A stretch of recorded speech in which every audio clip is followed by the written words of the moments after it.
there are lots of people in our lives who would keep us from greatness.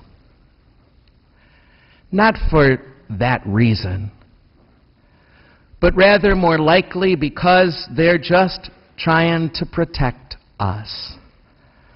Protect us from failure. Protect us from getting hurt. Sometimes those voices come from within. Fears from within that tell us to play it safe.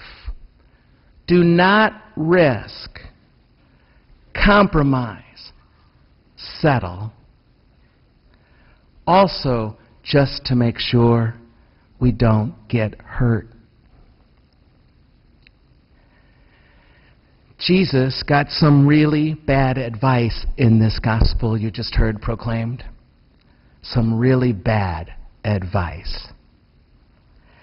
And it was Peter, arguably Jesus' best friend, arguably the heir apparent, who did it, who said it, who became that voice.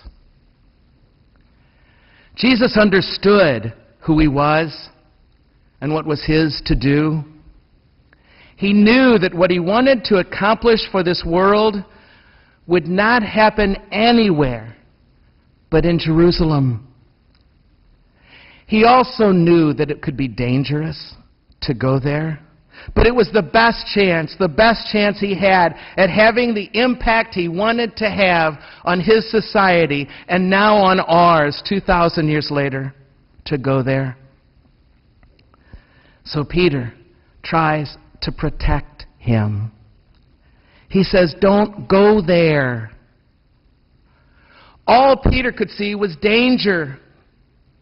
He knew his friend, this Jesus, was no match for the powers that be there in Jerusalem. This protective voice that came out of fear grabbed Jesus' attention.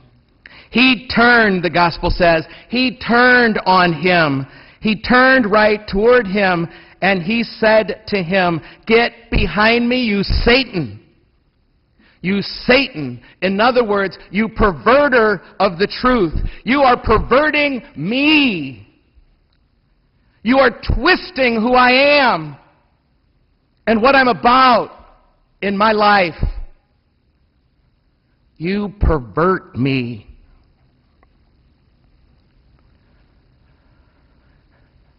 That voice, in me or outside of me, that voice, in you or outside of you, will threaten to pervert you as well, me too, and keep us from being our best. Jesus would not hear of it, nor should we.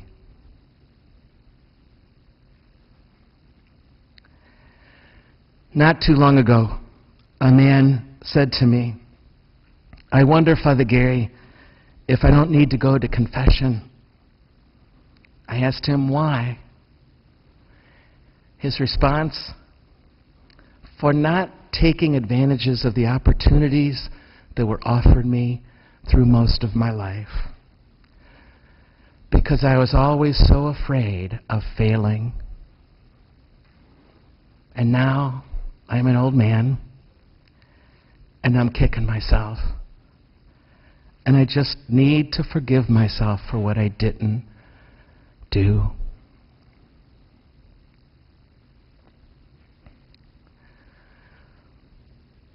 It's hard to end a life with that thought.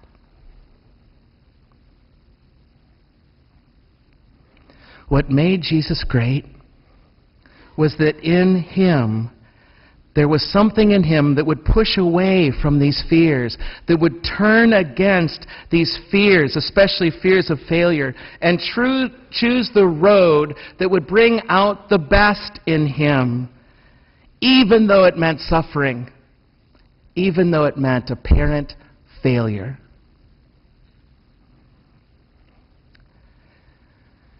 The other night I woke up thinking about all this stuff. And I got to thinking about a man many of you have met, some of you have just heard of. His name is Bill Danforth. He was chancellor here at WashU when I first came 18 years ago. And now the Hilltop campus, as you know, is named after him and his family. Bill calls himself a Protestant groupie of the CSC. Every once in a while you see him slipping in here at the 9 p.m. Mass mostly, just to pray with us here. Though he and I do disagree on some things, I have found in him a certain greatness. I found him to be a great man. Many have. So much I could say about how I've experienced that firsthand in him, but what continues to amaze me is how this man in his 80s now would still begin ventures he thinks would advance St. Louis and maybe even the world someday. Ventures by their definition are risky business. It's not easy to carry out things like this at any age, much less in your mid-80s. It takes time and energy and money to help raise. So many would say, Bill, isn't it time to step back now? Isn't it time to slow down? Isn't it time to retire from everything? And he could fall flat on his face. He knows that. He could fall flat on his face in any one of these things, in total failure. He has at least two big things I'm aware of right now. Plates in the sky that he's keeping spinning. But knowing Bill, he's probably got a lot more percolating in the back of that huge brain. How does he do that? What is it in him that has been able to turn against those voices that would have him be less than he is?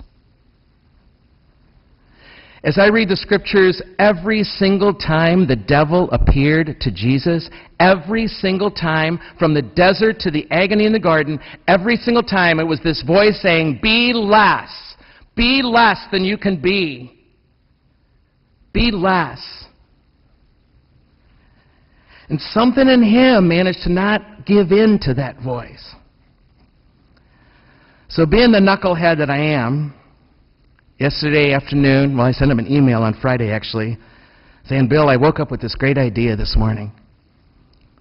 I'm wondering if you're free at 9 p.m. this Sunday to come and just say a few words about what this is in you that ticks, that has enabled you to keep being this man. And so, Bill, if you would, we'd be honored to have you share just a few words with us about what that is.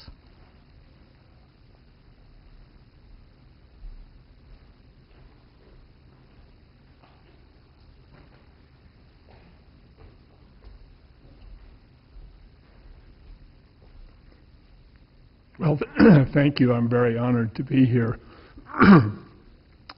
Before I do, let me just tell you about why I'm a groupie of the CSC. When I come here, I see this wonderful opportunity for students, same kind of opportunity that I had in a way when I was your age, or younger, or somewhat older. And that is, you can come to a place where you are accepted for who you are, where you are welcomed, made part of a fellowship, maybe I could say even loved for yourself. But you're not just here.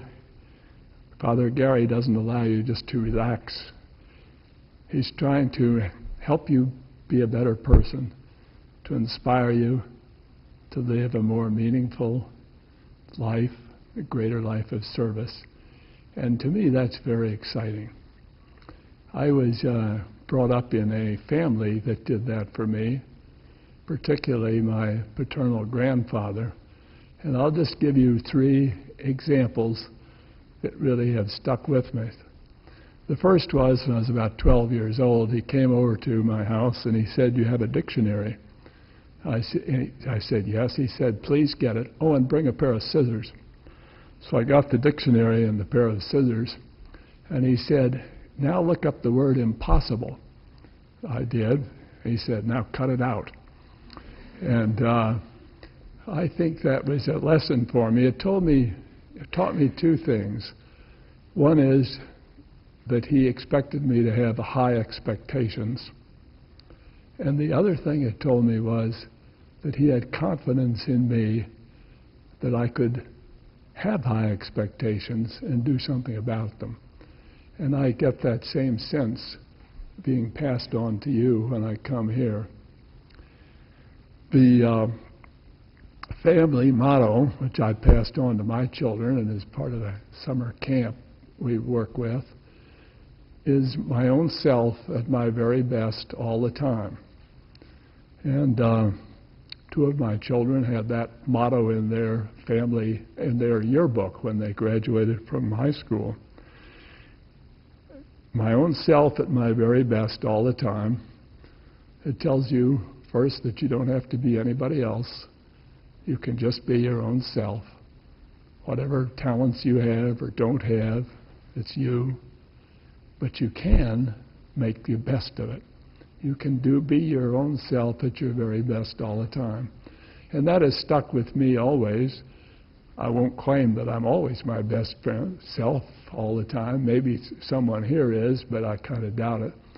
But you can always keep trying and get up and try again. And finally, I was brought up with a slogan, too, that was just 6 words: aspire nobly, adventure daringly, be brave, move forward, serve humbly. And when I come here, it's those kind of inspirational ideas that I hear. And thanks for letting me talk.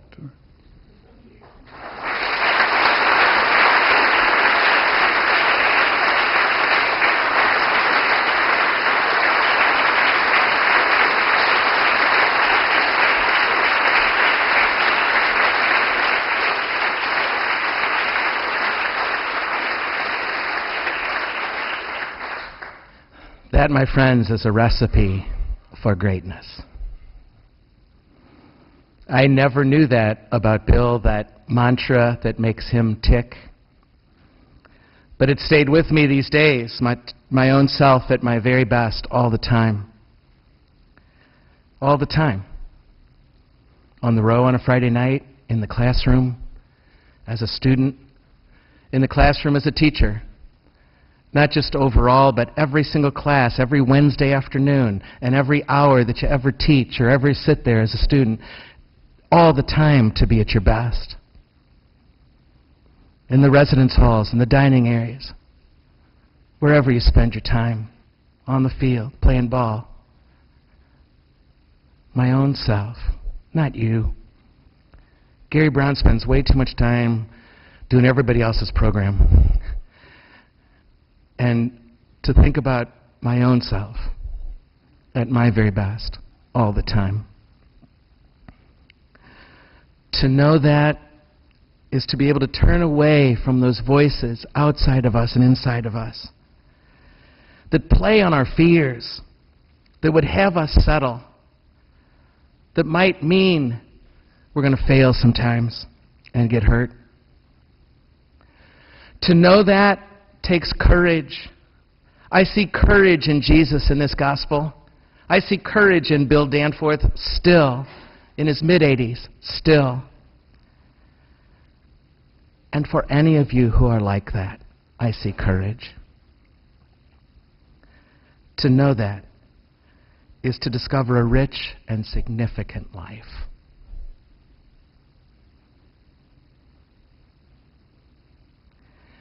Tonight, the church challenges you to aim at something worthy of the best in you. To be your own best, at your very best, all the time. That, my friends, is some good advice.